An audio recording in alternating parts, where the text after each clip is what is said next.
عزيزي مزارع القطن. احنا دلوقتي في اهم مرحله من عمر القطن، مرحله خلاص القطن. لو هتلاحظ معايا بدا انه يزهر ويعقد ويكون اللوز بتاعي الوسواس، بسم الله ما شاء الله. والقطن بتاعي اهو. المرحله دي لازم اوقف نيتروجين، توقف لي اي نيتروجين، اي كيماوي، اي مركبات فيها نيتروجين. ليه؟ عشان اهرب بيك وافادي الهياج اللي ممكن يحصل للقطن. طيب انا عايز بقى اسمد للوز الجميل ده.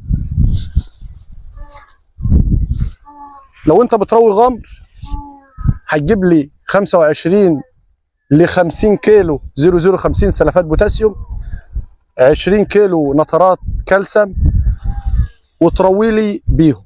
طبعا الرش الورقي على مستوى الغذاء، عايز الرشه اللي جايه بعد الميه على طول. وبمناسبه الميه، اول حاجه هات لي الارض المشققه دي، هات لي الارض المطرشيه دي كده غلط في الفتره الحاليه.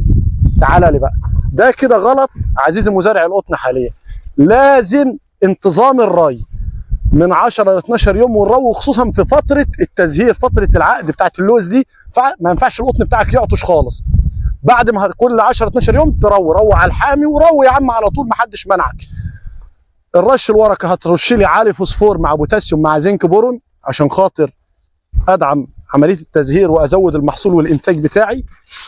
الرش الحشري طبعا دوده اللوز والعناكب، ترش لي بقى اندوكساكارب مع فينوبروكسيمات، ابامكتين، امامكتين، بنزوات.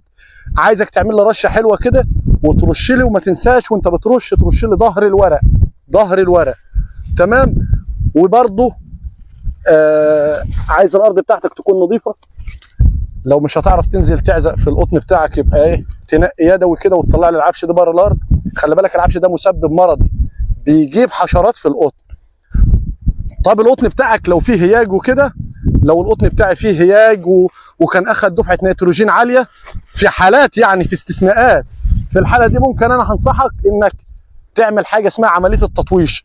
هتطوش القمه الناميه، هيعمل ضربيات جديده. بص، هيعمل معاك ضربيات جديده وفروع جديده. هتلاقي بعد ما تطوش العود اللي فيه هياج، هتلاقي العود مطلع 5 6 عيدان من الجناب، وبرضه كلهم هيظهروا، كلهم هيجيبوا لوز، كلهم هيشتغلوا. بسم الله ما شاء الله. القطن اهو ممتاز. ما نهملش في رش برضه، نبقى ندي رشه كالسيوم بورون. خلي بالك البوتاسيوم هيفرق معاك خالص في تحجيم اللوز بتاعي. دايما الزرع النظيف مرايه، الزرع مرايه صاحبه، ونظافه الزرع من نظافه صاحبه. استناني بكره في فيديو جديد من مبيد ومفيد مع سالم القطعاني. سلام.